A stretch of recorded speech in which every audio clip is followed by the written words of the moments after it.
Hi friends, मैं हूं junior साफ़ी और आज आपके लिए लेके आया हूं एक नई हॉरर स्टोरी। ये हॉरर स्टोरी मुझे इंडिया से मेरे एक दोस्त ने ईमेल की है। तो आइए सुनते हैं आज की हॉरर स्टोरी। राकेश मोहनी के साथ मुंबई के एक होटल में पहुंचा।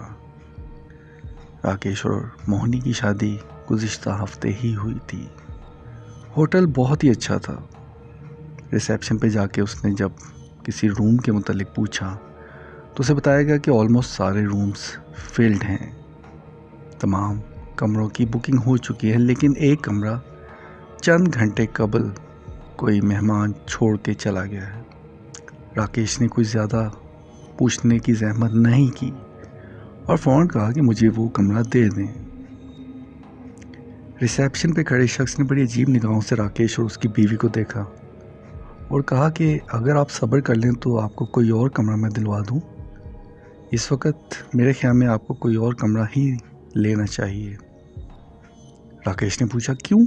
अगर ये कमरा खाली हो रहा है तो ये हमें दिलवा दें। उन दोनों ने होटल में ही डिनर किया। उसके बाद अपने कमरे में वापस आ गए। रिलैक्स होने के बाद जब दोनों मियाँ बीवी सोने लगे तो अचानक राकेश को एक अजीब सी आवाज़ आई। ऐसी आवाज़ जैसे कमरे में कोई मौजूद है।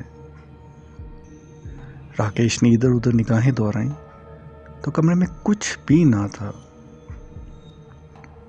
कमरा बहुत साफ था, हर चीज़ बहुत सलीके से मौजूद थी।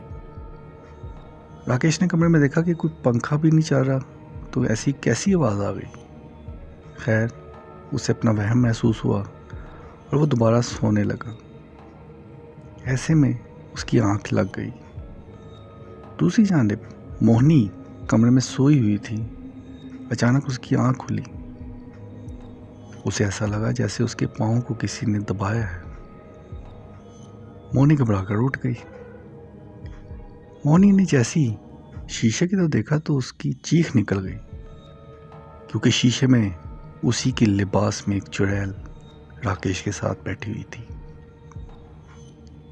मोहनी ने डर कर राकेश को उठाया और राकेश भी घबराकर उठा, और जब उसने उस शीशे की तरफ देखा तो उसे ये नजर आया कि वो किसी चुड़ैल के साथ लेटा हुआ है। राकेश भी घबरा गया। खैर, राकेश ने उसी वक्त होटल रूम सर्विस पे कॉल की।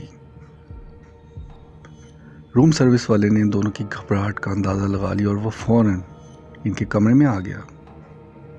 उसने आके इन दोनों से जो बात पूछी वो सुनकर वो ज़्यादा घबराया नहीं। रूम सर्विस वाले ने फ़ौरन इन दोनों की घबराहट का अंदाज़ा लगा के एक ऑप्शन दी कि सामने वाला कमरा खाली है, आप दोनों बराए मेहरबानी वहाँ आ जाएं।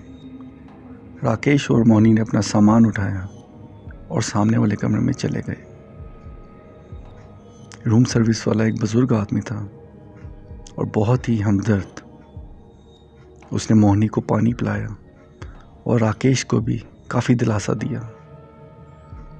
राकेश और मोहनी बहुत घबराए हुए थे। इस दौरान पूछने पर रूम सर्विस वाले ने बताया कि आज से 10 बरस कबल इस कमरे में एक खातून का मर्डर हो गया था। उस खातून को उसके बॉयफ्रेंड ने इसी रूम में कत्ल कर दिया था। और इन 10 बरसों में अक्सर मेहमानों को उस रूम में कोई ना कोई ऐसी चीज़ ज़रूर नज़र आती जिससे वो डर जाते हैं, और अक्सर वहाँ शीशे और खिड़की में कोई खातून चुड़ैल की शक्ल में नज़र आती है। उस रूम सर्विस वाले की बातें सुनकर ये दोनों मज़ीद घबरा गए और उन्होंने उसी वक्त अपना बिल अदा करके वहाँ से जाना ही बेहतर समझा। तो नाजरीन, ये वाक़या था मुंबई के एक होटल का।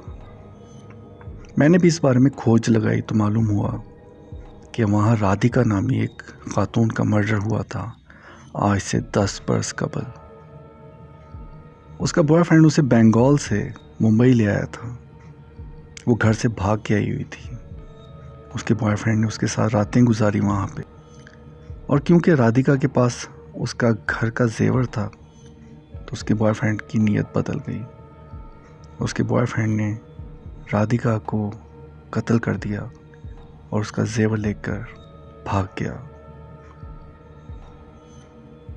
उसकी बेवक्त मौत का ये नतीजा निकला कि उस होटल में अक्सर वो लोगों को डराती हुई नज़र आती है, क्योंकि शायद उसकी आत्मा को सुकून नहीं मिल सका।